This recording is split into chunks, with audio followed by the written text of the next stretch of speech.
Tapi kan kalau kita bicara di peraturannya itu kan ada sekian persen kelebihan dapat dikelola oleh DJP untuk sebagai reward kami. Tapi sampai dengan hari ini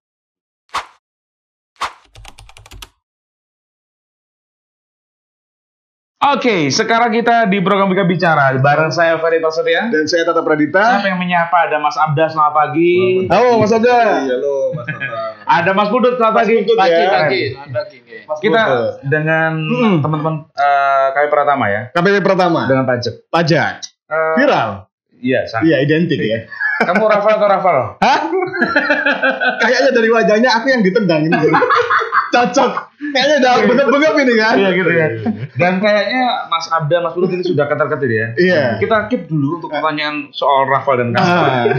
Iya. Ya. Ini soalnya putranya juga sudah masuk sekolah, betul Mas? Sudah. Iya. Oh. Apakah menjadi bully-bulian atau justru yang menjadi masalah? Oke. Tapi kita ke pembahasan dulu ya. Oke. Kita ngomongin soal EKTP ya. Ya, atau NIK, integrasi NIK yang menjadi NPWP. Ada banyak pro dan kontra di masyarakat terkait isu saat ini, Mas Tata. Dan bagaimana sebenarnya kita bisa menyikapi ketentuan ini? Sudah ada 2 orang spesial dari KP Pratama Mojokerto, ada Mas Abda, ada Mas Pudut. Nah, kita pengen tahu dulu ke Mas Pudut ya, untuk mendapatkan NPWP, Mas Pudut, apa yang harus dilakukan oleh masyarakat Mojokerto saat ini? Betul sekali. Oke. Jadi kalau untuk mendaftarkan NPWP itu wajib pajak bisa daftar NPWP sendiri. Kalau sekarang untuk pendaftaran NPWP itu melalui online. Kalau Mas Putut ngomong ada backsoundnya ya? Kalau gitu nggak ada ya? Gimana kan dulu aja, biar lebih tenang gitu ya. Kita ngomong Rafael, Mas Pudut sama ada yang telepon. Iya. Sama orang berdua nih ya. Hati-hati ya kalau ngomong ya, jangan sampai salah ya gitu. Sudah di-warning sama atasan. Oke. Ngapunten. Iya, enggak masalah, santai aja. Lupa di silent tadi ya. Iya, enggak. Dari atasan ya? Enggak. ini atasannya atasan. Bahaya ya. Oke. Gimana Mas Pudut? Jadi kalau untuk pendaftaran NPWP itu kalau dulu kan bisa daftar sendiri. Wajib pajak datang ke kantor bawa persyaratannya isi formulir ya. Oke. Kalau untuk sekarang pendaftaran NPWP itu melalui online, Pak. Sepenuhnya lewat IREK. Iya. IREK. Iya, irek.pajak.go.id. Oke. Kenapa? Karena nanti kan terkait dengan validasi NIK. Kalau melalui online nanti data NIK-nya langsung otomatis divalidasi. Apakah benar terdaftar di Dinas Dukcapil atau tidak. Gitu. Ya, okay. Tapi hanya ini untuk layanan pendaftaran NPWP saja. Kalau misalkan wajib pajak kartu NPWP-nya hilang, mau cetak ulang atau misalkan mau perubahan data, tetap bisa datang langsung ke kantor. IREK ya, bukan IREK loh ya. Ya, IREK. Oh, kirain tadi IREK. Kalau di zaman itu sempat ada itu kan. IREK.pajak.go.id gitu ya. Iya. Nah, jangan sampai salah ucap, nanti takutnya bikin kuat. Iya. Kayaknya iklannya udah gak. Udah gak kuat. Orang lama kayaknya. Kelihatan ya. Dia langsung connect gitu. Iya. Terus kewajiban dari orang atau warga yang sudah memiliki NPWP sebenarnya apa sih, kalau boleh tahu Mas Abdul lebih jelasnya gitu ya? Betul. Jadi kalau kita bicara kewajiban perpajakan, itu kan orang mikirnya pajak bayar, gitu kan ya. Padahal sebenarnya kalau kita bicara kewajiban perpajakan itu yang harus bayar pajak itu hanya orang-orang yang tertentu saja. Jadi misalnya kalau kita bicara kewajiban perpajakan bagi pegawai, pegawai itu nggak semuanya bayar pajak. Yang bayar pajak itu adalah orang-orang yang penghasilan bulanannya sudah melebihi ambang batas tertentu. Kita menyebutnya dengan PTKP, penghasilan tidak kena pajak. Contohnya begini. Bagi bujangan belum menikah ya, nggak ada tanggungan. Itu PTKP-nya sebulan itu 4,5 juta. Jadi kalau dia karyawan, gajinya tidak melebihi 4,5 juta, dia nggak bayar pajak. Gitu ya. Itu untuk bujangan. Pegawai dengan status bujangan. Oke. Tapi kalau di total dalam 1 tahun itu 54 juta dalam 1 tahun. Jadi kalau gajinya setahun tidak melebihi 4,5 juta atau sebulan tidak melebihi 4,5 atau setahun tidak melebihi 54 juta, belum bayar pajak. Oke. Pertanyaan, kalau tambah lagi misalnya dia menikah, setahun tambah lagi 4,5. Kalau dia punya anak 1, 2, 3 tambah lagi 4,5. Jadi total dalam 1 tahun itu 72 juta. Kalau gaji dalam 1 tahun sebagai pegawai ya tidak melebihi itu, tidak perlu bayar pajak. Tapi harus tetap lapor saja setiap tahun. Itu opsional. Kalau misalnya aku males nggak mau lapor lagi, itu bisa kita nanti NPWP-nya kita nonaktifkan. Jadi nggak perlu lapor lagi. Tapi NPWP-nya secara fisik tetap bisa kita pegang. Bedanya cuma nanti waktu kita ada keperluan ke perbankan atau ke notaris atau perizinan usaha itu nanti tidak akan bisa dilayani karena status NPWP-nya non-aktif. Biar bisa aktif, lapor lagi. Untuk lapor sendiri bisa ke tempat kantornya atau online bisa nggak sih? Kalau gedek sama orang pajak nggak usah ke kantor pajak. Lapornya jadi sebenarnya nggak gedek sebenarnya. Kita nggak gedek ya. Kita malah seneng gitu loh. Seneng. Kenapa harus gedek? Iya, karena saya tuh relasi cukup banyak, termasuk orang-orang pajak, Mas Abda, Mas Budut, dan yang lain gitu ya. Saya seneng banget. Tapi hari ini saya nggak seneng. Kenapa? Karena ada Rafael dan kawan-kawan. Saya pengen tahu dulu sedikit saja, Mas Abda, Mas Budut, jujur. Sebentar, saudara kita. Mas Putu agak-agak ini ya. Kalau Mas Abda santai banget. Belum mau nanya, Mas. Backingnya siapa, Mas? Backing saya ini enggak. Belakang saya juga tembok. Apakah seceria ini ketika ada cemoohan dari warga sekitar? Karena sampai detik ini di media sosial, di televisi gitu ya, marak yang namanya berita atau informasi tentang negatif pajak si Rafael ini. Mas pernah nggak dicemooh tetangga? Mas pajak, wah jangan-jangan korupsi dan sebagainya. Pernah nggak? Kalau pribadi ya, dulu sebelum ini kan sudah pernah tuh kasus Mas Gayus dulu. Waktu itu kan tahun 2010 ya. Waktu itu saya belum masuk di DJP. Saya masuk SK saya itu per April 2011. Berarti kan pasca Gayus ya. Tapi tetap aja saya masuk Gayus, kamu Gayus. Kena imbasnya. Pertama kali emosi. Yang bilang siapa tuh kayak gitu tuh? Iya, sebentar. Siapa ya? Siapa yang bilang tuh? Iya kan kita namanya kantor pelayanan ya. Iya. Kan berhadapan Teman-teman dengan orang yang kita layani. Ujatan pertama tuh dari orang yang kita layani. Dari mana perasaannya? Gimana? Waktu pertama kali. Pertama kali ya panas Mas. Aku ini gak lapo-lapo gitu. Tapi terus lama-lama akhirnya ini punya bahan ya kita untuk bercanda maksudnya. Ya udahlah, namanya orang punya mulut kan. Kalau orang itu diam kan kalau dua Mas, sakit gigi mati. Selama dia nggak sakit gigi dan dua-duanya, ya biarin aja dia ngomong. Orang-orang itu ngawur ya. Nggak ikut-ikut dipanggil Gayus. Tapi saya setuju sih. Kalau Mas Budut gimana? Dicemooh pernah nggak? Jadi kalau menurut saya sudah konsekuensinya ya. Karena siapa sih yang rela mau bayar pajak? Dia yang setengah mati nyari uang, masa dia harus merelakan, mengikhlaskan uangnya ke negara gitu kan? Jadi pegawai pajak yang benar saja bisa jadi salah di mata masyarakat. Apalagi pegawainya benar-benar oknum, salah, tambah dibully lagi.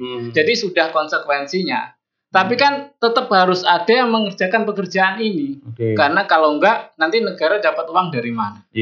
Untuk gaji guru, untuk bayar polisi, untuk bangun infrastruktur. Kacau balau ya, kalau nggak ada yang ngurusin ya. Tapi jujur di Mojokerto tuh Mas Budut, dari pandangan Mas Budut sendiri, terutama untuk kepala kantor, memang atau anak-anak pejabat seperti itu nggak sih? Kayaknya. Enggak ya? Jangan Mas Budut sendiri. Dan Sandi. Kalau kita runut Mas ya, di parkiran kantor itu paling mahal mobilnya Innova. Mentok Innova. Nggak ada di atas itu. Bukan. Yang apa sih itu? Yang lama, agak lama ya. Iya, agak lama ya, benar. Terus yang paling murah, yang banyak itu Brio, standar mobil pegawai ya. Terus ada lagi mobil klasik yang apa sih itu? Honda apa sih Mas? Yang mobilnya Sandy itu. Rubicon, bukan. Akhirnya nanti ngapain Mas? Ya jangan-jangan beneran. KPK mau bawa diselidik oleh adanya Vario. Biasanya Fer. Kalau yang ngomong keceplosan pertama itulah tersangkanya. Jadi ini kita tunggu di sidang aja. Cek aja di parkiran. Tapi Mas, biasanya bener nggak sih ada rumor bahwa atau ada isu Mas Abda, Mas Budut, kalau biasanya pejabat tinggi atau pejabat yang punya statement ya itu kalau beli sesuatu itu mengatasnamakan orang lain, bisa saudaranya, bisa pembantunya atau relasi siapa, bisa ya? Kalau itu Mas saya juga kurang tahu ya. Kan kita secara personal di kantor itu urusan kerjaan aja. Secara pribadi aku punyanya apa ini tak berikan kemana, uangku lari kemana, kita nggak saling cerita. Enggak ya? Enggak. Tapi ada nggak imbasnya sih Mas soal ada kasus ini? Iya, kasus ini yang pertama netizen wajib pajak yang datang kalau dulu kan biasanya Pak tolong dibantu mau lapor SPT Pak tolong dibantu sambil kita bantu. Rafael gimana? Ya gitu tambahnya gitu. Mereka ngeselin nggak Mas Abda, Mas Budut? Misalnya gini contohnya, kamu dibantu dong segera ya. Gitu. Enggak. Tapi sopan ya. Sopan. Oh iya. Tapi tetap menanyakan gimana Rafael gitu ya. Tadi tetap kita bantu, sambil kita dengerin siaran ya kayak siaran radio aja lah, radio versi nyinyir gitu. Sampai turun. Iya. Tapi untuk jumlah sendiri pembayar pajak dari sebelum kasus sama sekarang ini menurun atau tetap stagnan atau malah menaik nih? Kalau di Mojokerto, kayaknya tidak ada perubahan yang signifikan. Yang efek ya sebenarnya. Tetap seperti biasa, tidak ada perubahan. Mungkin yang kalau kita bicara efek sosial yang paling besar mungkin di kota-kota besar ya. Iya, benar. Itu mungkin perlawanan wajib pajak di sana mungkin lebih nyinyirnya juga lebih keras, terus karena mereka tingkat awareness-nya kan juga lebih tinggi. Kalau ada yang masuk langsung sebutin aja siapa gitu. Enggak, biasanya kan teman-teman pajak nih bukan identik ya, oknum-oknum ya. Ini hidupnya hedon. Ya biasanya bermewah-mewah. Kalau Mas Abda sendiri gimana nih? Ada Instagramnya, mungkin kalau sini kan nggak kelihatan. Biasanya di Instagram, di upload. Kita cek ya, apa Instagramnya Mas? Abda Alif Yakfi, coba dicek. Abda Alif Yakfi. Abda Alif. Iya. Ya, sabar ya kamu dah ya. Alif Yakfi. Oh ya, Yakfi, benar. Ini second solution atau memang satu-satunya? Satu-satunya. Wah, postingan nol, Bos. Sudah sengaja, Bos. Sebelum gitu banyak hapus. Sebentar. Sejak kapan dia ini? 231 pengikut. Tenang ya. Postingannya, Mas? Tenang, masih ada jalan lagi. Biasanya kalau enggak Facebook. Benar, sebentar. Kalau enggak suaminya, yang hedon istrinya. Kalau zaman Instagramnya apa? Saya tak ketikkan. Ya, nggak masalah. Kita curiga nih, soalnya nol postingan ya. Iya. Saya curiga, jangan-jangan ada Alphard di rumahnya. Tapi memang teman-teman di pajak ini memang kan selain kerja di pajak sesuai dengan tupoksinya, mereka juga biasanya punya bisnis lain. Iya, siapa tahu kayak gitu. Ya, kan kita nggak bisa mengarahkan satu orang betul menurut ya, untuk menjudge bahwa dia itu punya sesuatu kan gitu. Biasanya juga punya bisnis lain. Ini istrinya. Iya. Tapi dikunci kan. Nanti kita follow coba ya. Nah, kalau ngomongin soal pajak nih, Mas Abda, Mas Pudut ya. Ini kan saya punya teman bule juga yang tinggal di Bali, bahkan sekarang rusuh. Ini juga kena pajak nggak sih? Tergantung. Dia itu tinggal di Indonesia berapa lama? Dia kehabisan uang sampai jualan roti. Bayar kalau kehabisan uangnya, gimana bayar pajaknya? Enggak, maksud artinya orang yang tinggal di Indonesia untuk orang asing gimana statusnya gitu ya? Kan bisa jadi ya Mas ya? Kita bicara standarnya dulu. Jadi yang pertama kalau wajib pajak itu kita bicaranya ada dua, subjek pajak sama objek pajak. Subjek pajak itu adalah personnya. Personnya ini memenuhi syarat atau tidak? Memenuhi syarat itu maksudnya yang pertama adalah dia tinggal di Indonesia melebihi 183 hari. Itu 6 bulan plus 1 hari itu syaratnya ya. Yang pertama. Yang kedua adalah objeknya. Apakah dia memiliki penghasilan atau tidak? Si bule tadi saya berasumsi karena dia terdampar nggak bisa pulang ya. Kayaknya dia di sini udah berbulan-bulan. Iya, berbulan-bulan ya. Melebihi kayaknya ya. Subjek pajak subjektif terpenuhi, tapi objeknya apakah dia punya penghasilan? Nah, ini hal yang lain lagi. Kalau dia penghasilannya misalnya dia jelas nggak bisa jadi pegawai ya di sini. Dia bisanya adalah usaha. Kalau usaha selama omsetnya dalam 1 tahun tidak melebihi 500 juta, dia tidak wajib bayar pajak. Jadi dia mau gembel di Indonesia, didukung oleh ketentuan perpajakan. Tapi saya rasa kok tidak baik ya, boleh kok gembel di sini. Dia pulang aja ke negara. Kita mau pulangkan dia. Ngurus-ngurus kita, Mer. Ya, bikin malu saya. Masa boleh di sini jualan. Kalau temanmu bukan bayar pajak, malah netizen ayo galang dana yuk. Iya. Ini emang beda-beda karena emang di Mojokerto apalagi di Ngoro itu kan banyak sekali ya Mas ya, warga asing dari Taiwan gitu-gitu, dari Jepang yang mereka kerja di sini gitu loh. Tapi kalau di Ngoro gak gembel Mas. Enggak, saya nggak bilang gembel. Iya. Itu juga temennya dia. Oknum untuk masukin anak-anak masuk kerja di situ. Itu gimana? Kena juga Mas? Ya kayak tadi Mas. Tapi tercover semua ya? Yang di Ngoro. Yang manajer. Yang di Ngoro, mereka nanti itu ada 2 tipe Mas. Mereka subjek pajak dalam negeri atau subjek pajak luar negeri. Maksudnya bagaimana? Kalau subjek pajak dalam negeri, nanti syaratnya seperti tadi. Dia bekerjanya di Indonesia itu melebihi 6 bulan tadi. 1 hari. 183 hari. Kalau dia memenuhi, maka nanti sebagai direktur atau sebagai manajer atau sebagai pegawai, dia dihitung pajaknya sama seperti kita. Ada PTKP yang harus kita hitung dulu. Kalau melebihi PTKP, dan saya yakin pasti melebihi PTKP, kan mereka tenaga asing biasanya dibayar dengan dolar ya. Kalau dibayar dengan dolar, biasanya gajinya tinggi. Jadi pasti pajaknya tinggi. Dan untuk yang seperti ini kita nggak perlu khawatir. Yang semakin kaya pajaknya itu akan semakin banyak. Kalau kita bicara tarif pajak itu ada 5 lapis. Yang pertama 0 sampai 60 juta itu kenanya 5%. Tapi 0 sampai 60 ini bukan dari gaji kotor kita ya. Gaji kotor kita setahun berapa? Dikurangi PTKP, sisanya berapa? Kalau nanti masih di klausul masih di batasan 0 sampai 60 juta ini masih cuma kena pajak yang 5% tadi. Misalnya sebagai contoh, ada orang gajinya 4,5 juta dalam 1 bulan. Apakah nanti 4,5 juta kalikan 5%? Tidak. 4,5 juta kalikan 12, 54 juta ya. Yeah. Dikurangi PTKP-nya 54 juta. 0. Maka nanti pajaknya juga 0. Nah, terus yang bagi orang-orang yang tadi, nanti dia bisa masuk ke yang ini 5%, lapis kedua 15%, ketiga 25%, keempat 30%, yang paling tinggi di atas 5 miliar itu nanti kenanya yang 35%. Jadi lebih dari sepertiganya untuk bayar pajak. Di negara kita. Nanti untuk mereka bayar pajak itu masalah perusahaan, dipotong perusahaan. Oh, langsung. Gitu. Jadi mereka terima bersih. Sudah dipotong apa aja, asuransi, BPJS segala macam sudah dipotong. Potong yang lain habis ya. Habis. Tapi gini, kalau misalnya seperti Mas Hatta ini sebagai YouTuber. Ada juga? Ada. Makanya. Jangan bilang. Iya. Tenang. YouTuber tambahin apa pajaknya? Ini gimana cara untuk menghitungnya? Terus ada juga kan usia yang belum dewasa Mas, belum 17. Seperti apa itu? Kalau YouTuber, Mas Putut ya, kita kan ada yang namanya norma penghasilan neto. Norma penghasilan neto itu maksudnya bagaimana? Jadi kita hitung dulu gross pendapatan kotor dalam 1 tahun berapa. Kemudian misalnya 100 juta. Oke. Nanti ada yang namanya norma penghasilan neto. Itu kita hitung istilahnya laba bersih menurut peraturan perpajakan itu berapa? Laba bersihnya itu adalah untuk YouTuber 50%. Oke. Jadi 50% dari 100 juta adalah 50 juta. 50 juta nanti dikurangi PTKP. Kalau sampai masih bujang belum nikah, PTKP-nya kan 54 juta. Berarti pajaknya 0 nggak bayar pajak. Enak pajaknya YouTuber, dihitung penghasilannya malah separuh. Kalau istrinya lebih dari 1 seperti Mas ini? Tanggungan kita menyebutnya ya. Tanggungan itu istri, anak 3. Oke. Atau istri 2, anak 2. Istri 3, anak 1, istri 4 semuanya. Amin. Nggak ditanggung, bisa. Ini istri 2, anak 6. Nanti masing-masing istri 3. Maksimal 3. Oh, maksimal 3. Maksimal 3. Aman ya? Aman. Boleh. Alhamdulillah. Tapi kalau pulang nggak aman habisin kayaknya. Iya, saya lihat matanya mereka berdua ini kayak ayo. Gitu loh. Nggak enak saya gitu. Jelas tuh kan.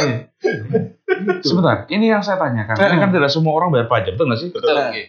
Gimana caranya supaya mereka ini taat bayar pajak? Toh ini juga untuk kepentingan negara gitu. Oke. Apalagi Anda berdua sebagai orang yang kerja di Pratama cukup gigih gitu ya. Iya. Kalau kita bicara ketaatan, apakah harus bayar pajak? Jadi sistem perpajakan itu kan intinya self assessment ya. Wajib pajak yang ngitung pajaknya sendiri, bayar sendiri, lapor SPT sendiri. Nah, jadi yang menentukan saya bayar pajak atau tidak, saya bayarnya 100.000 atau 1 juta kan wajib pajak tadi sendiri. Ya. Tapi kalau sepenuhnya diserahkan kepada wajib pajak kan nanti bisa jadi enak EDW, sakarepe dhewe gitu kan. Terus nggak bayar gitu. Terus nggak bayar aja gitu kan. Jadi ada mekanisme pengawasan, Pak.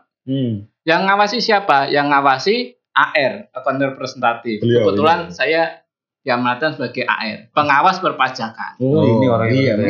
Tadi nggak diawasi kita, Pak. Tujuannya apa? Tujuannya untuk menguji apakah laporan yang disampaikan wajib pajak itu sudah sesuai atau belum.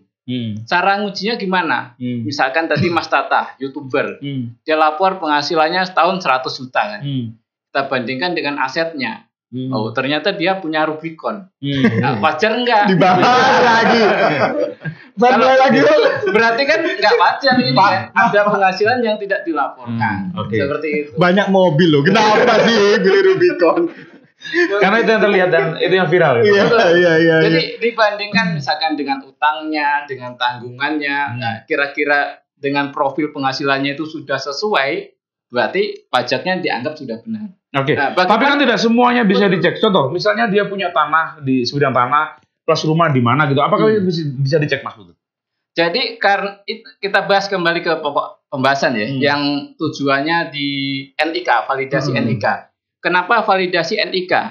Jadi tujuannya kan untuk mencocokkan apakah setiap NPWP ini ada cantolannya atau tidak. Cantolannya apa? Cantolannya data NIK di Dinas Kependudukan. Tujuannya apa sih? Tujuannya utamanya adalah meningkatkan penerimaan pajak, tax ratio. Tujuannya biar kami mudah mengawasi. Kan apa-apa sekarang pakai NIK. Beli kendaraan, mana KTP-nya? Jangan. Kredit kendaraan. Betul, kredit kendaraan. Oke kalau beli. Daftar tabungan di rekening koran dimintakan. KTP-nya. Ya. Karena semuanya ngurus apa-apa sudah pakai NPWP, berarti otomatis nanti sistem perpajakannya jadi lebih mudah mengawasi. Update sendiri ya. Iya, betul. Untuk menjawab yang tanah tadi, kalau kita bicara akte jual beli tanah itu, Mas, kan pasti ada itu dijual telah menghadap ke saya notaris nama ini, alamat ini, tanggal lahir ini, NIK-nya. Kalau NIK-nya ada, datanya bisa masuk ke kami. Dicocokkan lagi, dia mampu beli tanah, berapa penghasilan yang dilaporkan ke SPT-nya, wajar atau tidak? Makanya ini mereka berdua kayak malaikat ya. Makanya Bang, yang kemarin kok udah tahu tiba-tiba hartanya segini gitu. Orang-orang ini kok tahu sih? Klasifikasi misalnya si A, dia itu PNS, golongan berapa, gajinya berapa, tahu. Padahal kita ternyata udah tersistem ya. Oke. Keren ya. Ada target nggak sih? Harus orang-orang ini. Kamu mencari kesalahan orang lain maksudnya? Target apa ini maksudnya? Maksudnya target bukan target. Target orang mencari kesalahan orang lain maksud apa gitu? Bukan. Ada target nggak sih? Mungkin dari semua setahun gitu wajib pajak terus bayar pajak berapa terkumpul biasanya kan ada. Target nasional ada, target per KPP juga. Oke, ada ya? Ada. Itu kemarin kan sempat kalau misalnya memenuhi target kan dapat nih reward nih. Bener nggak? Itu netizen banyak yang nggak setuju nih juga nih. Ini mewakili netizen nih. Yang bayar pajak siapa, yang dapat reward siapa gitu bilangnya. Kalau menurut pandangan teman-teman sendiri gimana sih? Alhamdulillah kesetujuan netizen sudah dijawab. Iya. Pernah kami dapat bonus. Karena nggak target atau kayak gimana nih? 2 tahun terakhir kita selalu capai target.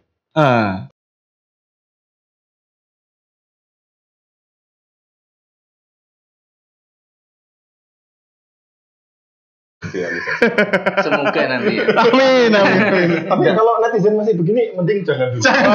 Jangan dulu. Terus kalau misalnya kelebihan gimana? Bisa nggak?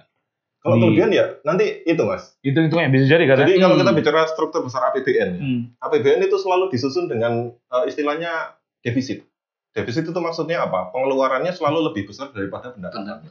Oke. Jadi kalau kita pendapatan negara di target 2.100 triliun misalnya ya, itu belanja kita tuh bisa 2.700 triliun.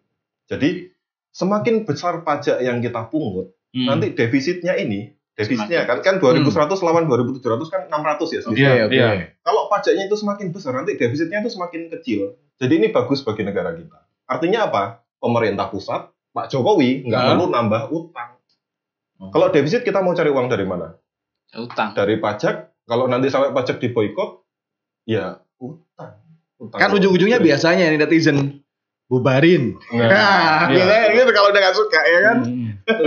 Jadi izin menambahkan juga ya. Tadi kan sekarang lagi rame ajakan untuk boikot pajak. Gitu. Nah, jadi sebenarnya kita sudah tahu sih, cuma Mas Muta yang bilang. Kita nggak enak ya. Iya. Kalau kita suruh undang, dia datang. Padahal dari tadi udah kita suruh lolos loh. Kalau sampai wajib pajak atau masyarakat ikut terpengaruh oleh isu itu, yang rugi adalah wajib pajak sendiri. Kenapa? Karena kan kewajiban membayar tetap berlangsung. Kewajiban lapor SPT tetap juga. Kalau misalkan wajib pajak tidak lapor, tetap saja dikenakan denda kan. Wajib pajak terlambat bayar, tetap saja mereka harus nanggung sanksinya. Ya, jadi kalau mereka terpengaruh ajakan isu-isu itu ya sekali lagi yang rugi mereka sendiri. Dan mungkin kita tawarkan sudut pandang yang agak berbeda. Ya, Kalau pajak itu jangan lihat kasusnya, lihat benefitnya dulu. Sebagai contoh, misalnya banyak usahawan yang bilang, pajak itu nggak pernah hadir waktu saya kesusahan. Waktu saya kerepotan cari modal, pajak nggak pernah ada. Saya udah kaya, gitu kan. Padahal waktu mereka datang ke KUR, KUR itu kalau sampean tahu, KUR itu cuma bayar bunganya 6%. Pada tahu belum? Belum, saya nggak pernah ngajukan. Saya doakan nggak usah. Kredit usaha. KUR itu ya singkatannya. Itu bunga yang harus dibayar itu 6%. Padahal harusnya itu 13%. Yang sisanya 13 dikurangi 6, 7 yang nanggung. Yang lain negara dari pajak.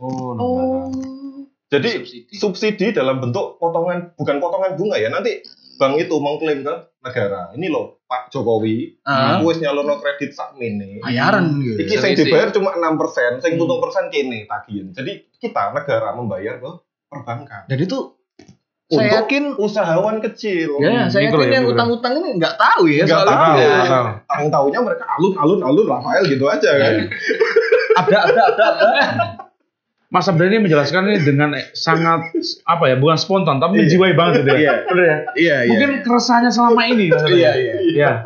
Kata Mas Abda hari. Tapi saya salut sama Mas Abda. Kenapa? Sapu-sapunya pintar. Oh iya. Bersih-bersihnya pintar. Padahal jadwalnya hari sebenarnya ada ya Mas. Iya. Gak ada ya. Tapi dalam rangka untuk pencitraan. Tiba-tiba di sini. Keren. Tapi yang melatar belakang ini semua apa sih Mas Pudut untuk yang LKTP atau NIK ini dijadikan sebagai NPWP? Melatar belakangnya apa? Apa yang seperti Anda bilang tadi bahwa untuk wajib pajak ini biar merasakan bagaimana manfaatnya gitu atau seperti apa? Jadi sebenarnya kan sudah cita-cita dari lama ya. Saya coba browsing tadi itu sudah dari Undang-Undang Nomor 23 tahun 2006 itu tentang administrasi kependudukan. Jadi ingin memiliki sebuah single identity number. Jadi satu nomor unik yang melekat satu pribadi, dia unik, tidak ada double-nya. Dan itu dia bisa digunakan untuk berbagai administrasi. Ya kan? Bisa digunakan untuk mengurus BPJS, bisa untuk perbankan. Ya. Dan sekarang kami coba prosesnya untuk NPWP. Nanti mulai tahun depan 1 Januari 2024 NPWP menjadi 16 digit, formatnya yaitu NIK. Kalau sekarang kan masih masa transisi ini ya. Jadi NPWP-nya tetap NPWP-nya lama, 15 digit itu, tetapi semua wajib pajak wajib memvalidasi. Tujuannya apa? Tujuannya biar tahun depan bisa menggunakan NIK sebagai NPWP-nya. Artinya ini masih belum terlaksana ya? Iya. Masih proses. Masih proses. Masih transisi. Transisi. Jadi, kita diberi waktu sampai dengan 31 Desember 2023 ini, 31 Desember ini untuk melakukan pencocokan data. Jadi kan nanti 1 Januari 2024 itu harus berjalan, ketentuan ini harus berjalan. Dan yang diberikan kewenangan untuk ngecek NIK menjadi NPWP ini nggak mungkin Dukcapil, karena Dukcapil nggak tahu data NPWP. Iya. Tapi kalau pajak, ya tahu NPWP, ya punya akses untuk meminta data ke Dukcapil. Jadinya kewenangan itu dilimpahkan ke kami. Dan kalau misalnya langsung jegrek berjalan, sekarang NIK jadi NPWP kan nggak mungkin, Mas. Kita butuh persiapan teknologi, kita butuh persiapan pemahaman, pengetahuan, kita butuh sosialisasi ke masyarakat. Jadinya kita diberi waktu transisi ini selama 1 tahun sampai 31 Desember 2023. Nanti 1 Januari, NIK itu ya NPWP, NPWP itu ya NIK. Nah, jadi nanti dompet berkurang 1 kartu. Oke. NPWP nggak perlu, soalnya NIK itu ya NPWP. Oke. Atas kasus yang viral, ada nggak sih Mas? Instruksi-instruksi dari atasan ke teman-teman ini? Instruksi yang jelas yang barusan tadi banget Mas. Coba Mas ceritakan. Tadi banget kesini jam 7:30 kita dikumpulin, namanya morning activity. Iya, apa bulan 1 kali. Apa yang disampaikan? Mas, jadi salah satu nilai perilaku kami. Jadi tadi kembali lagi diingatkan oleh pimpinan kepala kantor. Jadi mohon bijak bermedia sosial. Makanya kosong, Mas Abda. Kalau Mas Budi ada IG-nya kita cek sekarang. Saya sudah lama meninggalkan dunia media sosial. Kenapa? Bersih Bar. Kamu itu nanya lagi. Ya kita pura-pura bego. Iya. Bukan, mohon maaf. Jadi biar lebih tenang saja. Saya Mas Abda tahu juga. Sejak kasus itu muncul atau sebelumnya sudah? Bukan. Saya sudah lama itu mengikuti dikenal di kantor itu sebagai seorang filsafat. Sufi. Dia punya teori namanya stoikisme. Apa itu? Jelaskan. Jadi kita memilah dalam kehidupan ini fokus yang di dalam kendali kita. Yang di luar kendali ya nggak usah diurus. Artinya Instagram dan media sosialnya nggak kendali Anda? Bukan. Kan kebanyakan media sosial itu menurut saya lebih banyak pengaruh negatif. Mudaratnya. Betul, mudaratnya. Kan kebanyakan orang itu cenderung pamer kan. Enggak juga, saya enggak.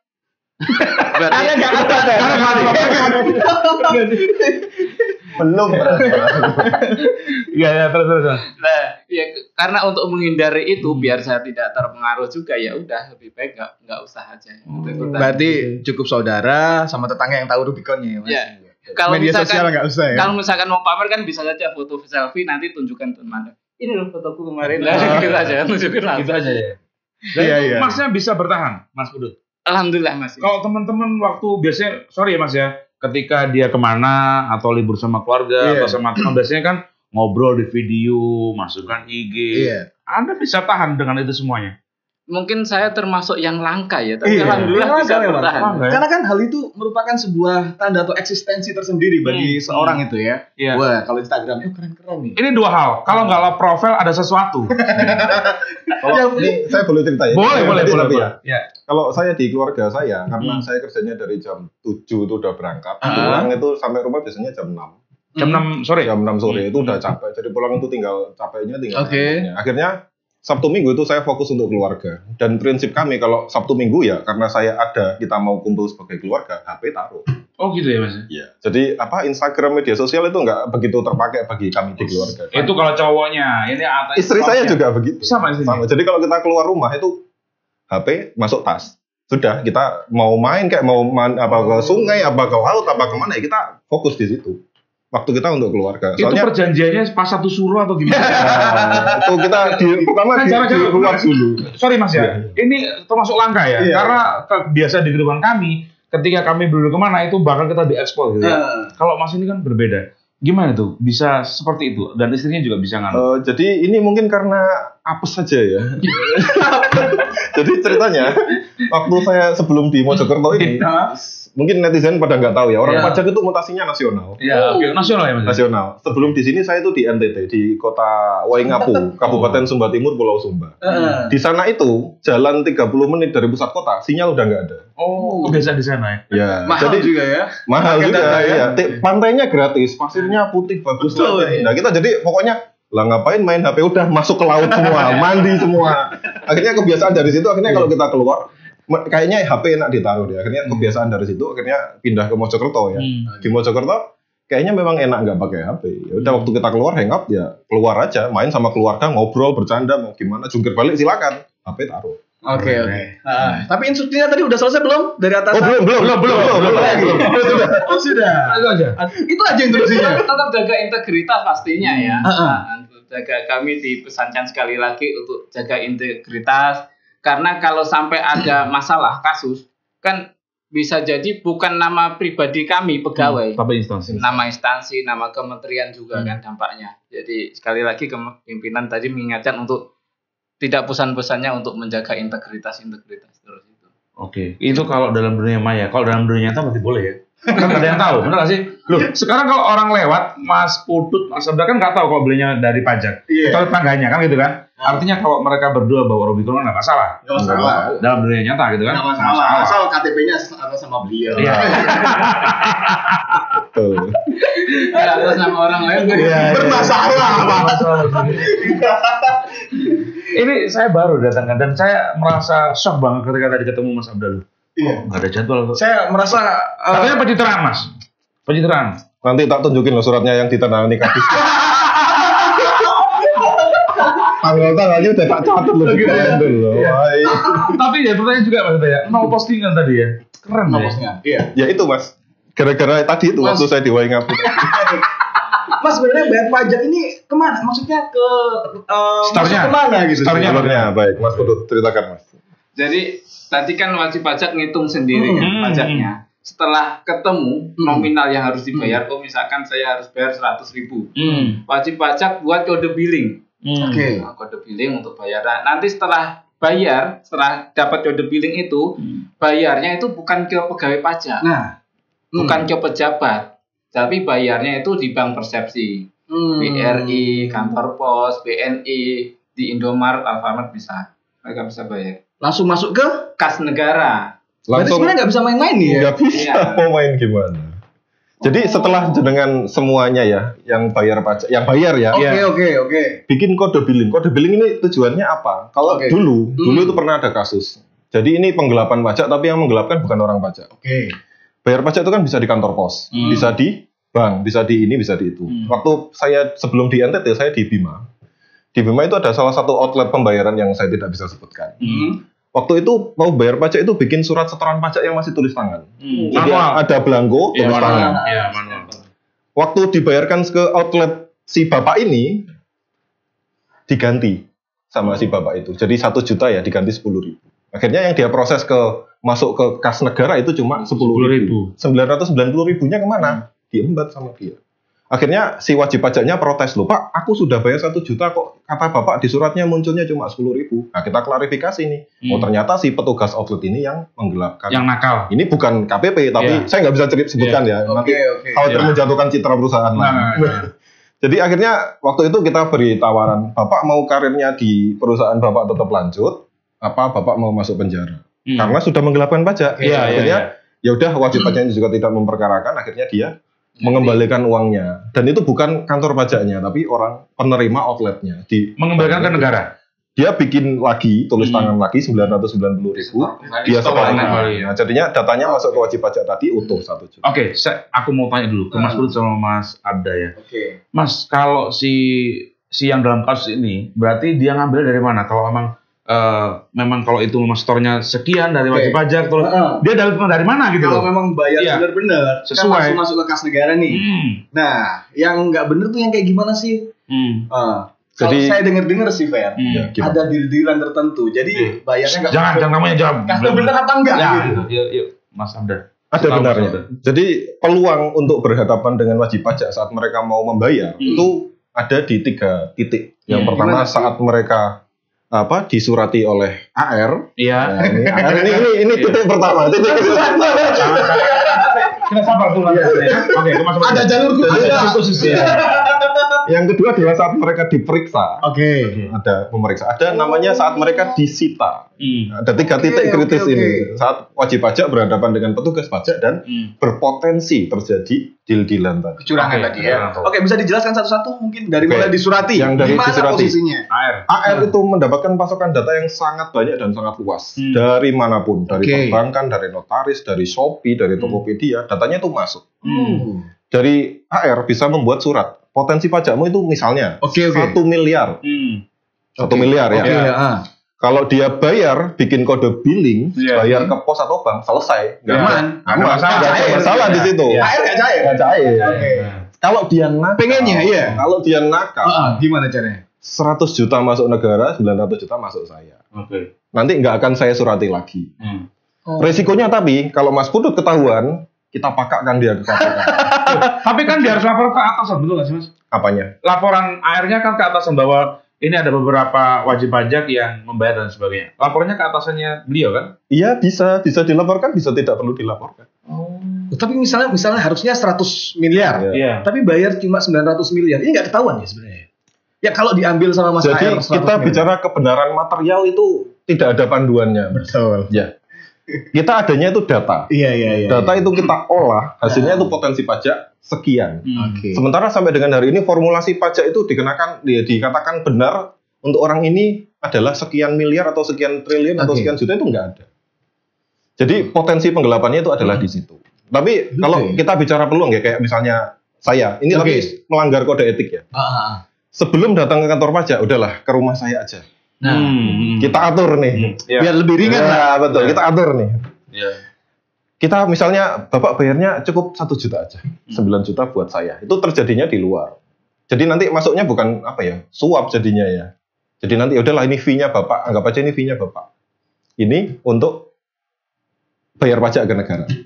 Itu yang bisa terjadi seperti itu. Dan untuk meminimalisir yang seperti itu bagaimana? Hal itu bisa terjadi kan karena kedekatan ya Mas. Kalau kita sudah terlalu dekat, mau minta kopi, minta teh kan nggak sungkan. Akhirnya untuk menghindari yang seperti itu, DJP membuat peraturan yang namanya mutasi, rolling. Tiap 3 tahun kita harus siap dibuang kemanapun. Oh, gitu ya? Ini saya udah tahun kedua, tahun depan mungkin kita nggak ketemu lagi, jadi saya mohon maaf kalau banyak salah. Itu selalu gitu ya? Selalu begitu. Sebentar Mas Abda. Tahun ketiga kan bisa nih, enggak sebelum ke sana kita ke rumah makan mana dulu gitu. Oh gitu ya. Takutnya Ber, tahun depan kan kita nggak ketemu. Tiba-tiba, Mas Abda ngomong di televisi. Jangan capek ya Mas. Tapi kan prestasi. Oh iya, kalau itu nggak apa-apa. Tapi kita ke Mas dulu ya. Terus saya pengen tahu. Jujur Mas, sebagai AR, apakah pernah disogok? Artinya pernah deal-dealan sama wajib pajak yang gede? Jadi kalau peluang itu kan sekali lagi masih ada ya, karena tadi Mas Ade sudah jelaskan AR itu mendapat pasokan data dari manapun, Pak. Contohnya misalkan data kredit perbankan, ya wajib pajak punya utang di bank 100 juta, gitu kan. Kan sudah dari situ ketahuan berapa ya dia harus bayar angsuran bulanannya, penghasilannya berapa yang harus dilaporkan. Nah, artinya peluang untuk nego antara AR dengan wajib pajak ini ada untuk meringankan itu. Tapi kalau misalkan sekali lagi AR berani nego, menurut saya justru AR-nya ini yang bunuh diri, cari mati. Kenapa? Karena kan AR dia diawasi oleh atasannya langsung. Terus selain itu, sekarang pengaduan itu dibuka seluas-luasnya. Wajib pajak barusan transfer misalnya janji AR, dia langsung mengadukan bisa juga. Artinya kan ngapain sih dia dapat 100 juta, 200 juta, tapi karir yang setelahnya itu dikorbankan dan dihabiskan. Iya, pertanyaan saya bukan ke situ. Mas pernah nggak ditawarin? Misalnya, kalau jangan misalnya pernah nggak ditawarin? Saya sebelum ditawarin saya sudah menolak. Iya. Misalnya 100 juta nih pajaknya nih. Ayo toh, Mas. Iya, ditawarin berapa? Jalan sampai berapa? Kok langsung menolak? 100 kurang banyak. Enggak sebanding dengan resiko. Enggak sebanding dengan resikonya. Gitu ya? Iya, berarti Mas Air minta banyak nih kamu dah. Biar sebanding. Ini untuk YouTuber yang kelas ini ya. Kan resikonya bisa sampai diberhentikan deh. Enggak cukup di situ, Mas. Anak istri kita, keluarga kita bisa habis-habisan. Jadi sekali lagi kalau wajib pajak nawarin seperti itu, kami berdua itu mikirnya loh. Banding nggak dengan resikonya itu ya. Oh, tapi kalau sebanding ya oke lah gitu ya. Iya. Ya kalau Mas Abda tadi nggak sebanding tetap karena kan apalagi sama tetangga ya. Ternyata hartanya hasil gini bisa gitu. Ternyata yang dinaikin selama ini hasil gini. Bukan hanya soal cerita di perusahaan ya, tapi juga bagaimana tetangga kanan kiri gitu ya. Mas Abda, itu tadi barang pertama loh. Potensi untuk penyelewengan tadi. Yang kedua AR. Yang kedua Mas, apa tadi Mas? Soal pemeriksaan. Iya gimana tuh Mas? Kalau pemeriksaan, kalau AR kan masih istilahnya persuasif ya. Iya, tahapan pertama lah. Iya, tahapan pertama. Dari AR kok nggak direspon, kita naikkan ke level kedua. Level kedua itu adalah pemeriksaan. Jadi kalau pemeriksaan itu semua sudah kita buka. Ke lokasi nih? Ya bisa ke lokasi, bisa tidak kan akses data nggak perlu ke lokasi. Betul. Kita nyurati perbankan, semua bank kita surati. Rekeningnya ini berapa, semuanya buka kasih ke kami. Kalau banknya nolak, disanksi sama OJK. Nggak berani macam-macam perbankan sama kami. Kalau AR tidak punya kewenangan. AR tidak punya kewenangan. Kalau pemeriksa punya. Oke, si pemeriksa ini siapa? Maksudnya dia ada sebagai tim sendiri ya? Jabatan fungsional pemeriksa namanya. Auditor ya. Jadi untuk menjaga agar mereka tidak mencuri, itu tunjangan mereka juga kita berikan lebih tinggi daripada pegawai yang lain. Itu nanti kita bahas ya. Berapa sih yang didapat teman-teman dari kok sampai gitu ya? Ini pas kurang atau kayak gimana? Oke, tadi deal-dealnya di mana? Penyelewengannya di proses mana, Mas? Waktu terjadi proses pemeriksaan itu nanti hasil akhirnya adalah surat ketetapan pajak. Utang pajaknya berapa sih yang harus dibayar? Muncul kan akhirnya. Itu kalau dari AR itu berupa himbauan ya. Kalau dari pemeriksa itu sudah menjadi hutang yang mau tidak mau, suka tidak suka harus dibayar. Nah, angka di sini kan bisa diatur. Nah, begitu. Sama tim pemeriksa tadi. Tapi untuk menjaga itu kita sudah menyiapkan banyak aturan. Ada namanya penilaian kualitas pemeriksaan. Jadi itu di level berjenjang mulai dari waktu himbauan seperti apa. Hasil setelah diperiksa, loh kok nilainya lebih kecil. Ini ada apa? Itu pasti masuk warning. Dan itu nanti ada kantor selevel di atas kami namanya kantor wilayah yang melakukan pengawasan hal itu. Kok bisa himbauannya 1 miliar, ketetapannya cuma 100 juta. Ini ada apa? Nah, itu pasti akan diperiksa habis-habisan. Betul. Datanya kok anomali range terlalu jauh. Jadi kalau memang pemeriksanya itu berani, pengalaman kami ya, setelah kasus Gayus dulu, sampai pemeriksanya itu berani, nggak berapa lama pasti ketahuan. Pasti ketahuan dan masuk berita. Dan treatment Kementerian Keuangan sampai dengan hari ini itu sama. Pecat, lempar ke polisi, nggak dibantu hukum sama sekali. Pasti ketahuan ya Mas? Pasti ketahuan. Tapi informasi kemarin yang beredar kok di Kemenku atau di pajak sendiri ya ada 300 triliun dana transfer. Hasil konferensi terakhir masih belum jelas ya. Belum jelas ya? Masa Pak Mahfud MD sama Busri itu yang konferensi bareng itu kan ternyata 300 triliun itu ternyata ya belum jelas ini maunya data apa, data keuangan kah, data masuk ke rekening kah, ini rekeningnya siapa kah, itu masih belum jelas. Jadi kita juga masih menunggu. Masih menunggu. Itu yang kedua, yang ketiga terakhir. Yang ketiga jurusita. Jadi setelah dari AR nggak mempan, diperiksa, terbit ketetapan pajak yang harus dibayar. Okay. Masih double. Kalau nggak dibayar ketetapan ini, ada namanya jurusita. Jadi kalau kamu mau bayar pakai, kamu mau bayar pakai uang apa pakai asetmu, kami sita, kami jual, hasil jualannya kita masukkan ke kas negara untuk membayar utang-utangnya. Kalau kurang gimana? Masuk penjara. Oke, tapi itu masih ada indikasi. Sorry, ada indikasi misalnya gini. Oke lah Pak, nanti sebagian buat Bapak. Asalkan saya lunas gitu. Bisa indikasi gitu? Ya mungkin potensinya cuma bisa aja cuma begini. Ya udah Pak, tak kasih ini, jangan sita harta saya. Ya, paling sebatas itu aja. Ini tak kasih uang jalan, tolong jangan sita harta saya. Tapi pertaruhannya sekali lagi ya itu sangat besar bagi kami. Ya? Karena di tim pemeriksa masih menagih juga. Betul. Ini kok sudah terbit ini utangnya, kok kamu nggak nagih, kamu ngapain? Ini tim sita kok nggak jalan gitu ya. Betul. Jadi banyak mata-mata yang mengawasi kami, Mas. Institusi itu banyak, atasan kami pun banyak. Bahkan di kantor kami itu, di Direktorat Jenderal Pajak itu ada namanya sistem UKI. UKI. Kemudian ada reward bagi mereka yang melaporkan terjadinya pelanggaran. Whistleblowing system. Whistleblowing Jadi, system. Misalkan saya melaporkan Mas Abdel gitu, saya dapat rewardnya. Dapat bonus. Makanya kita teman makan teman kita dapat reward ya. Iya. Siapa yang udah kalian makan selama ini? Itu berupa uang nominal berapa kira-kira? Bisa atau jadi bonus, bisa jadi uang, bisa. Ya kan tadi mutasinya kan kita nggak enak ya. Betul. Dari sini bisa ke Papua. Tiket biar saya bisa pulang dari Papua ke sini gimana? Saya ngorbanin teman saya yang nyolong. Yang nyolong ya. Ternyata gitu ya. Iya, itu ada peraturannya. Gitu. Ngeri ya. Jadi kita sudah dibuat begitu banyak peraturan yang teman mengawasi teman, atasan mengawasi teman, institusi di atasnya mengawasi bawahnya, bahkan BPK, KPK pun mengawasi kami semua. LHKPN, Mas Putut wajib lapor. Kalau pepatah bilang, pepatah Jawa, pinter malingi gitu ya. Cara gitu kan ada kan. Kadang kan rumah meskipun dipagari, dikasih apa itu duri-duri, masih aja masuk. Ya karena dia lebih jago daripada kita ya. Tapi ngomongin soal tema kita tadi ya. Oke. Kalau saya pengen tanya ke Mas Pudut, Mas, apakah ini nggak rentan, Mas Abda, ketika KTP atau EKTP nanti dijadikan sebagai PBB ini kan bisa untuk kredit, betul nggak sih? Perbankan juga, terus juga yang lain-lain lah. Aksesnya ini kan cukup banyak karena satu akses bisa untuk data semuanya. Betul. Apa nggak rentan nanti, Mas? Nanti kita lihat di sistem pengawasannya aja ya, Mas. Kalau misalnya sebagai contoh, di kepentingan perbankan aja, kalau kita mau setor atau mau tarik uang itu kita di scan wajah dulu. Iya kan? Iya, benar kan? Di scan wajah itu nanti datanya dicocokkan dengan foto yang ada di Dukcapil.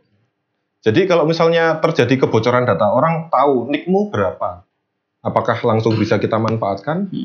Belum tentu bisa. Dan misalnya untuk mencegah yang seperti itu, Direktur Jenderal Pajak juga menggunakan sistem, meskipun kami terkoneksi ya dari pusat ke daerah itu kami bisa saling mengakses data, tapi kami punya jaringan yang tersendiri. Kita menyebutnya jaringan intranet dari Jakarta sampai ke Mojokerto. Kami bisa mengetahui seluruh data di seluruh Indonesia. Tapi itu tidak di internet yang terbuka. Kami punya jaringan tersendiri yang terproteksi ya, betul. Dan untuk masuk ke situ harus punya kredensial tertentu, harus punya NIP, harus punya password, dan ada yang namanya authenticator, ada apa istilahnya, kode unik yang berubah tiap berapa menit itu loh kalau sampean tahu. Jadi kalau kita mau masuk ke akses data itu, kita masukkan NIP, yang kedua kita masukkan password, yang ketiga kita masukkan kode unik tadi, dan yang itu hanya bisa dibuka oleh masing-masing pegawai di antara kita. Tapi sekali lagi kalau misalnya kebocoran data, namanya maling biasanya memang pinter malingnya ya.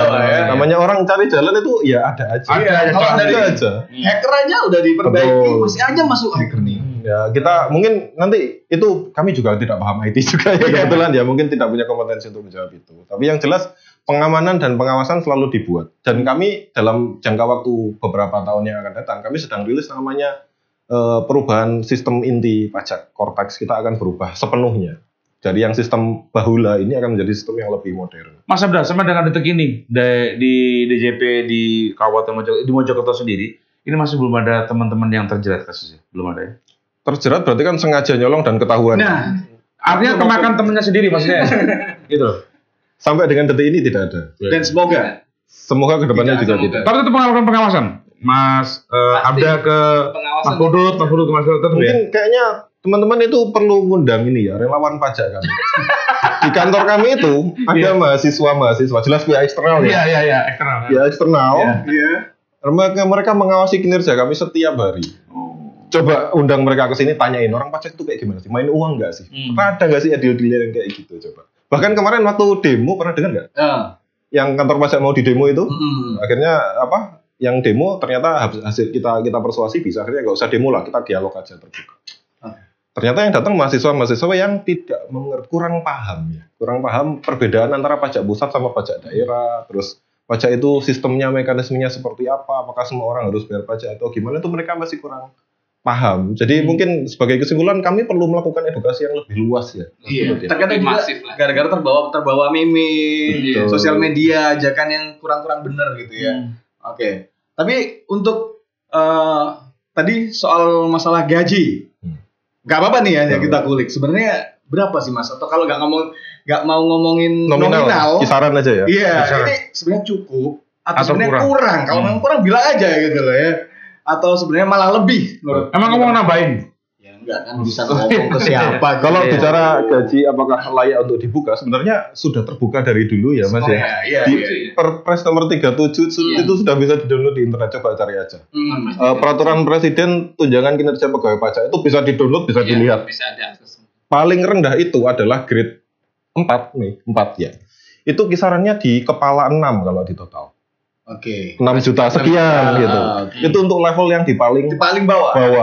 Kemudian kalau kita bicara Pak yang viral ini, Pak Rafael ini dia berada di level keberapa? Itu adalah dia berada di level 3 teratas. Oke. Itu kita berapa digit tuh? 3 teratas itu sekitar berapa puluh Mas itu? 40, 50.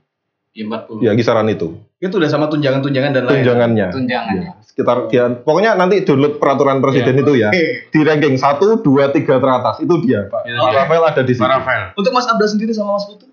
Kalau saya di kisaran belasan. Mas Putu? Belasan juga. Belasan. Kita sama kita. Itu kurang atau udah cukup sih? Di Mojokerto lebih dari cukup. Biaya hidup di sini murah. Tapi kalau Mas Putu sebelumnya di mana Mas? Di Palu? Saya sebelumnya di Poso. Di Poso. Ya, biaya hidup di mana kayak gimana Mas? Di sana Mas. Jadi ya sekali lagi cukup atau tidak cukup itu menurut saya tergantung gaya hidup betul masing-masing. Jadi kalau di Poso seperti apa Mas? Kalau di Poso karena daerah konflik ya sebelumnya kan. Pernah terancam ngomongnya terbata-bata? Oh ini yang mimpin di depan. Banyak ketawa. Saya 12 tahun Mas di sana. Wow. Ya, dari pertama penempatan 2000. Oh, berarti ini belum termasuk yang 3 tahun rolling dulu. Jadi gitu ya? pindah dari wilayah KPP itu terus ke KP2 KP-nya pindah lagi ke KPP. Masih di satu wilayah provinsi. Satu wilayah gitu kan. Nah, seseram apa sih di Poso? Jadi mungkin cuma bayangan orang luar sih. Kalau di sananya aman, damai saja. Karena memang Anda ketuanya gitu ya. Dia yang itu. Makanya aman aja. Tapi memang di sana mahal kehidupannya. Enggak juga ya. Yang paling mahal itu mungkin tiket pesawat ya Mas ya. Betul, tiket pesawat. Anaknya berapa Mas? Anaknya sama di sini Iya, ya? Enggak apa-apa. Berapa? 3, 2. Alhamdulillah 4 ya. Satu kali terbang berapa Mas? Satu kali terbang itu kurang lebih 15 juta. 15 juta. Wow. Dari mahal ya? Iya. Pulang pergi 30 berarti. Dari Loh, Palu itu udah ya. 4 sekeluarga semua tadi. Betul, ya? sekeluarga. Kirain satu orang. Dibandingkan Poso di sini jauh lebih enak kan Mas? Iya, betul. Dan jauh lebih banyak sisanya gitu ya. Iya. Ini buat contoh aja ya Mas ya. Beli pecel lele di sini berapa? 10 lah. Sama es teh berapa? Enggak sampai 20 ya? Enggak sampai 50. Di tempat saya sebelumnya di Waingap, Nusa Tenggara Timur, pecel lele sama es teh itu 35.000. Wah. Isi galon aqua di sini berapa? Refill. 15. Di tempat saya di Waingap pun 60.000. Oh. Itu airnya sedikit menggumpal atau gimana? Rasanya itu emas. Enggak ada manis-manisnya. Enggak ada manis-manisnya gitu. Kalau aja tadi kecil ya 2 gitu ya. Iya, keren ya. Berarti kalau gaji segitu lebih dari cukup, berarti kan indikasi ke arah yang tidak baik itu tidak ada gitu ya. Kan ada indikasi juga. Wah, saya pribadi lebih takut ke keluarga saya, Mas. Kalau keluarga saya jadi sasaran orang itu saya enggak. Waktu mereka jadi sasaran itu saya enggak bisa melindungi gitu loh. Sasaran gimana Mas? Contohnya gini, kemarin itu istri saya cerita. Ya, untungnya dia udah kuat ya. Lagi kumpul ibu-ibu. Ngomongin ngomongin Rafael. Lah yang dihujat kamu suamimu gimana gitu loh. Istri saya tuh ikut apa? Dia nggak kerja, dia nggak ngapa-ngapain, kok ikutan diserang gitu loh. Itu yang paling saya takutkan sebenarnya sebagai sebenarnya gini Mas Abda, ini saya kalau boleh bantu instrumen yang ada di Mojokerto begitu ya. Sebenarnya memang dari semua komunitas termasuk ibu-ibu memang mereka yang budgetnya serius. Kalau cowok biasa, kalau cowoknya itu biasa udah tahu. Jangan begitu, itu ras terkuat. Makanya mereka itu selalu jangankan gini ya, saya aja ketika MC ya sangat berwibawa. Ketemu istri sama, itu benar Mas. Sampai kira aku tahu. Ngaku akhirnya ya. Kalau dulu sebelum nikah aja, wah kita terus jangan kalah sama istri. Kita sudah nikah punya anak. Masuk. Iya. Ini ganti podcast dari kamu. Bukan pertama. Kumpulan suami atau istri. Tapi yang benar Mas. Jadi memang semua gosip-gosip ya, terutama biasanya perempuan itu yang paling heboh gitu ya. Iya. Nah ini seperti apa kalau membenteng itu kayak gimana caranya? Kayak gimana terus Mas? Jadi saya menanamkan diri ya. Istri saya kan tahu sehari-hari saya seperti apa. Kalau saya terima uang di luar gaji itu sikap saya seperti apa dia itu tahu. Saya nggak pernah mau yang seperti itu. Jadi pernah waktu itu, ini cerita aja Mas ya. Waktu itu saya masih di Bima. Waktu itu saya membantu mengurus NPWP seorang pegawai. Keluarganya ya. Ini sudah saya cetakkan ini NPWP-nya silakan. Ya udah Mas, ini uang terima kasih dari saya. Ini bukan apa-apa ya. Pekerjaan sudah saya selesaikan. Terus dia ngasih uang terima kasih ke saya. Yang waktu itu saya nggak mau terima, tapi akhirnya sama dia ditinggal ke Satpam. Nanti tolong kasih Pak itu. Nah, dari Satpam terus saya gimana nolak? Akhirnya uang itu saya belikan waktu itu minuman lah pokoknya. Teh apa gitulah pokoknya saya belikan, saya bagikan ke honorer kemana. Malamnya helm saya hilang. Oh my god. Saya mikir mungkin ada salah satu yang nggak dikasih. Saya mikirnya untung aku pas gak gawe helm itu. Tapi memang kadang kalau kita lihat orang Jawa tuh kayak gitu Mas. Iya. Kadang kalau udah dibantu di kelurahan aja lah, bikin apa itu nggak enak kalau nggak rokok lah misalnya. Ada tulisannya tidak peduli gitu ya, tapi tetap kayaknya terbanam dalam hati mereka orang Jawa itu ucap terima kasih. Ada yang kurang gitu kan kalau karena nggak boleh. Karena boleh Mas ya. Itu melanggar kode etik Mas. Jadi itu pelanggaran dia. Itu masuk kategori gratifikasi, menerima suap. Itu sudah kenceng peraturannya. Kami harus lapor ke GUL, KPK. GUL itu gratifikasi online, ada websitenya untuk laporan secara online. Jadi kalau di situ nanti diputuskan. Waktu itu saya pernah terima parsel dari salah satu wajib pajak. Lebaran ya. Yang saya lakukan, saya foto, tekrek, saya masukkan ke gratifikasi online tadi, websitenya KPK. Wajib pajaknya bingung. Dia ditelepon sama KPK. Gara-gara parcel tadi. Akhirnya sejak saat itu saya ngomong, jangan ngasih saya lagi, nanti sampai ditelepon KPK lagi. Tapi Mas sebenarnya kalau misalnya, ini kan masalah itu nggak terjadi kalau nggak dipermasalahkan gitu kan. Kalau Mas Abda misalnya dikasih seseorang, baik itu yang berupa barang atau duit atau apa, selama Mas Abda tidak lapor kemana-mana, aman artinya? Saya tidak lapor, teman sekantor saya tahu nggak? Oh iya. Dapat bonus kalau nggak lapor, malah dia yang bermasalah. Gitu. Betul, teman saya yang lapor, saya yang habis kan. Nah, dia yang iya. Dapat bonus, dia seneng ya. Iya bisa gitu ya Mas. Iya, dibuat memang sistemnya dibuat seperti itu. Jadi kawan pajak nggak perlu khawatir kami seperti itu. Sistemnya udah bagus banget. Bagus ya. Coba ya di radio kayak gitu ya. Beda ya. Ya minimal 6 juta. 6 juta. Kita itu selama lahir sampai nanti mati nggak boleh baca. Jangan gitu. Ini dengerin atasan nggak sih? Nggak apa-apa. Ya nggak apa-apa nambah. Oh iya. Tapi keren ya dari keluarga ya. Bagaimana kalau Mas itu sendiri? Mas itu untuk memberikan seperti Mas Abda tadi dari keluarganya, istrinya. Iya, istri kan mungkin pas untuk kumpulan. Iya, kumpulan arisan. Suaminya tuh kerja pajak, jangan-jangan kayak Mas Rafael. Uangnya pasti dari. Iya, jangan-jangan ini nggak barokah gitu. Tapi untungnya tadi helmnya aja nggak kepalanya ya. Helmnya aja gila ya. Pas nggak dipakai ya. Gimana?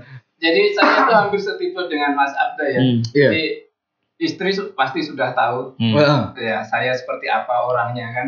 Saya bisa dibilang itu sangat-sangat sederhana kan, dia kantor juga cuma pakai vario baik-baik gitu. Jadi tidak diragukan lagi lah. Kalau misalkan ada yang nawarin itu pasti saya tolak duluan. bukan apa-apa, takut temannya yang tahu tadi. Dilaporkan kan mas temannya yang dapat bonusnya tadi. Sebenarnya itu ya, bukan takut sama Tuhan ya? Bukan. Ya pasti. Pasti. Tergantung tingkat keimanan kita. Iya, tipis apa tebel gitu ya. Tapi juga kembali lagi, ini bahasnya kembali lagi kalau mungkin putra-putri dari beliau berdua ini sudah gede, itu juga sangat rentan sekali betul ya Mas ya, jadi bully-bulian. Iya, itu yang kami takutkan, anggota keluarga itu. Bahkan yang di tetangga saya itu kan mayoritas itu TNI, polisi, pejabat di kejaksaan lah, yang inilah yang notabene itu PNS digaji dari negara. Mereka itu sebenarnya tahu nggak sih kalau 70% penghasilannya itu berasal dari pajak? Ya, itu dulu aja deh ya. Kita tahu bahwa sampai dengan hari ini, pajak itu menyumbang 70% penerimaan negara kita. Artinya apa? Kalau sampai korupsi di pajak itu benar seperti yang dikatakan di berita, nggak mungkin dong bisa menyumbang 70%. Iya. Ya, bisa 50% aja udah bagus lah. Bahkan kita lihat track record pajak 3 tahun terakhir ini sudah tembus 1.000 triliun penerimaan pajak kita. Baik, bukan prestasi kami, seluruh wajib pajak di seluruh Indonesia. Oke, ini adalah bukan sebuah pencitraan, data real yang fakta yang diberikan oleh Mas Abda dan juga Mas ini ya, Mas Pudut ya. Keren sekali, tapi kita sudah cukup Mas, karena sudah 1 jam lebih. Saya seru juga ya. Kita ngomong Rafael, ujungnya nanti ke keluarga, dampaknya banget Pak ya. Iya. Dan ini harapannya kita butuh orang-orang seperti mereka ini ya. Iya, benar nggak sih? Dan semoga nggak terjadi lagi. Hal-hal itu hanya oknum, tidak semuanya. Bahkan kita tahu sistemnya tadi sudah jelas bahwa di perpajakan itu saling ada pengawasan gitu ya, antara teman luar biasa. Kalau di radio mah biasa aja. Ini di pajak luar biasa ya. Iya. Mereka itu saling mengawasi karena rawan sekali. Kita lihat dari 3 tadi ya. Dari mulai surat, pemeriksaan sampai sita gitu ya. Iya. Terakhir ke Mas Pudut dulu terus disambung Mas Abda. Apa harapannya kepada wajib pajak? Jadi harapannya adalah masyarakat semakin taat pajak karena kan yang menikmati hasilnya itu ya wajib pajak sendiri. Memang tidak secara langsung ya. Tetapi mereka yang menikmati, mereka yang memanfaatkan pendidikan, fasilitas publik, keamanan dan macam-macam. Jadi harapan kami adalah semakin banyak masyarakat yang taat dengan pajaknya, mereka menghitung pajaknya dengan benar, mereka tertib lapor pajaknya. Oke. Terima kasih. Mas Abda, tolong digarisbawahi underline bahwa tidak semuanya seperti Rafael. Tolong dikasih bahwa mereka hanya oknum. Tidak semua seperti itu. Silakan. Bagi masyarakat sekalian, kalau ingin mengecek apakah pegawai pajak semuanya sekaya Rafael, paling gampang adalah lihat tempat parkiran di KPP. Apakah banyak motornya atau banyak mobilnya? Ya, lihat di situ aja dulu. Kemudian yang kedua, apabila masyarakat itu masih ragu dengan cara membayar pajak, mungkin ini karena belum ada pengalaman ya untuk membayar pajaknya. Membayar pajak itu tidak ke pegawai pajak, tidak ke KPP. Membayar pajak itu ke pos, kantor pos, ke bank, ke gerai-gerai pembayaran yang nanti akan otomatis langsung masuk ke rekeningnya kas negara. Tidak mungkin bisa kami belokkan sepeser pun. Jadi jangan ragu untuk membayar pajak, bayarlah pajak sesuai dengan ketentuan. Kalau tidak perlu bayar, karena masih di bawah PTKP atau omsetnya usaha belum melebihi 500 juta, tidak perlu bayar pajak, cukup lapor pajak saja. Oke. Boleh nggak satu Fer? Boleh. Kalau tadi harapannya untuk para wajib pajak kan pasti membayar pajak. Boleh nggak kalau dibalik harapannya untuk pegawai-pegawai pajak sendiri, apa sih untuk teman-teman sendiri? Harus ngapain sih? Mungkin bekerja jujur dan lain sebagainya. Monggo Mas. Mungkin bagi rekan-rekan sekalian yang rekan-rekan saya di DJP, saat mau bekerja, saat mau mengambil tindakan itu pikirkanlah, jadi bukan hanya diri Anda saja, tapi pikirkanlah juga institusi kita. Karena satu noda tinta yang jatuh ke kertas yang putih, ini yang dibuang itu kertasnya. Benar nggak Mas ya? Betul. Satu orang berbuat lacur, satu institusi yang kena getahnya. Jadi pikirkanlah baik-baik kalau mau berbuat buruk, yang kena bukan hanya Anda, keluarga Anda, tapi institusi Anda. Jadi mari kita tetap semangat bekerja dengan bersih, karena kalau semua orang tidak mau mengurusi pajak, siapa lagi yang mau mendanai negara ini? Iya. Ada pepatah mengatakan, segelas susu rusak dengan senila. Kita thank you banget. Mas Pudut, terima kasih. Luar biasa. Ini bukan ormas ya ini ya. Lain kali kita undang lagi ya Taya. Karena seru ya. sekali ya. Kita sampai 1 jam setengah nih ceritanya nih. Lebih sampai. Tapi terima kasih banget untuk Mas Abda, Mas Pudut dari KP Pratama. dari DJP Online ya. Sudah memberikan banyak edukasi kepada kita semuanya. Semoga ini bisa edukasi juga buat Anda, bermanfaat juga informasinya. Saya Ferry Prasetya. Saya Tata Pradita. Pamit undur diri. Wassalamualaikum warahmatullahi wabarakatuh. Sampai jumpa. Waalaikumsalam.